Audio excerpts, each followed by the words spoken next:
Tommy Bolin, one of the most underrated, not often mentioned guitar players in the history of rock and roll, was slated for greatness. He was only 25 years old when he died. Such a prolific career with Zephyr, the James Gang, Deep Purple.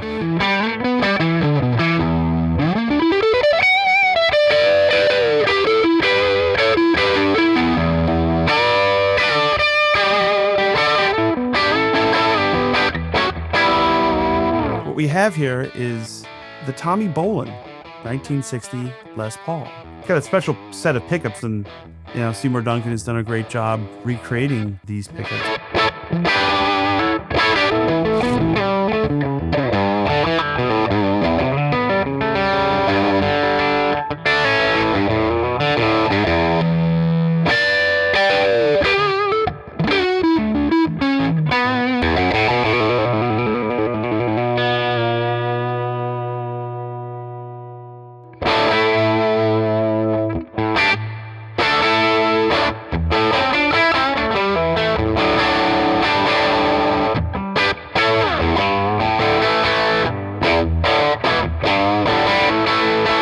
This guitar took me approximately a decade to find and procure.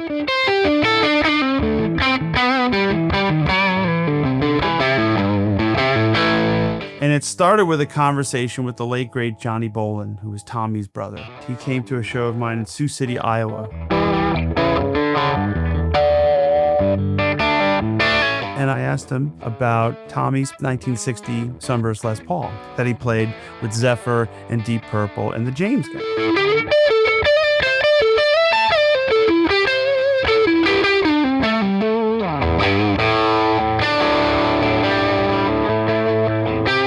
And he goes, "You know what, man? I don't know. Last I heard, it was in Utah."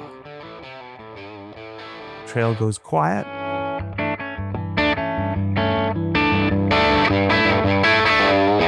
Around the summer of 2019, I get a phone call. "Joe, do you want to buy the Tommy Bolin Les Paul?" And his name is David Brown. And I said, "David, where do you live?" He goes, "Joe, I live in Moab, Utah." And I said, "We have found our man."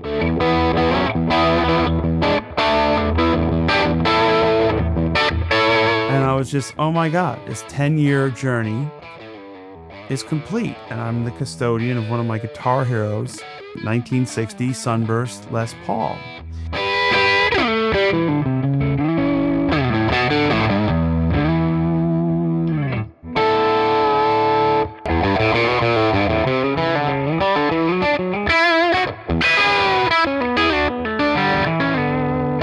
We have this test guitar, which is set up like Tommy's, with the Seymour Duncan, Tommy Bolin humbucking pickups.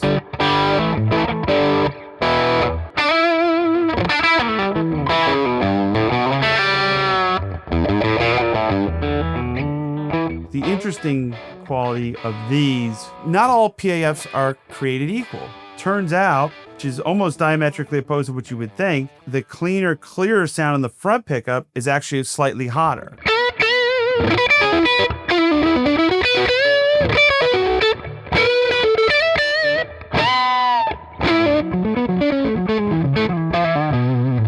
So, I mean, it really sounds very close to the original guitar.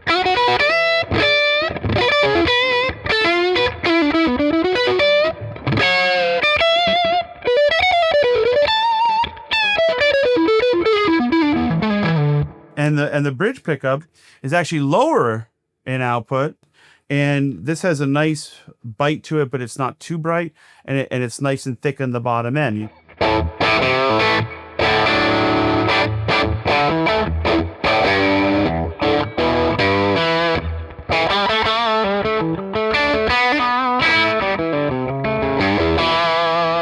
And unlike Magellan, they're not out of phase in the middle.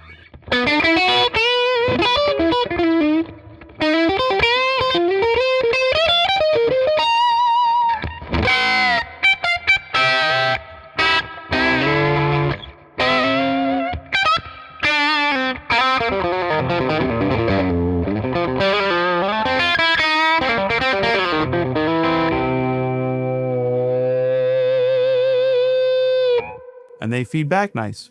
It really is a special set of pickups, and I didn't really realize how much they varied from other Les Pauls of mine until we actually looked at them here at Seymour Duncan, and that's not really indicative of late 60s Les Pauls. It just happens to be indicative of that particular late 60s Tommy Bolin Les Paul.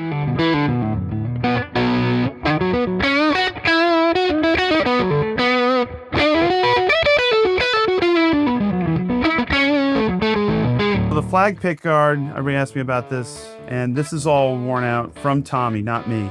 Tommy was hanging out with a bunch of Brits, Deep Purple. But this was hand-painted by David Brown. His rationale was a little bit of patriotism, ladies and gentlemen. And they'd done so many gigs with this guitar. You could see the headstock break. That's Deep Purple, Touring 101. Full contact sport in 1975.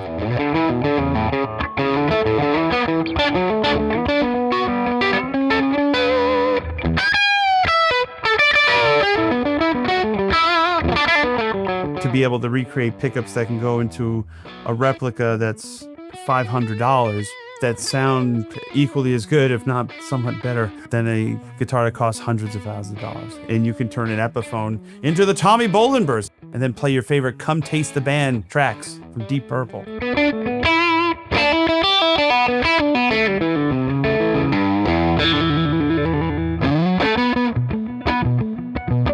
So working with Seymour Duncan on this set of pickups, it's always an honor. And to get into the forensic of it, it's been a great journey over the last decade to really figure out why certain guitars sound a certain way and why they don't. Part of the proceeds are going to the Bolin family because it is Tommy Bolin's guitar. I'm just what they call a custodian. And I wish Tommy was here to see it. And I wish Tommy was here to play it.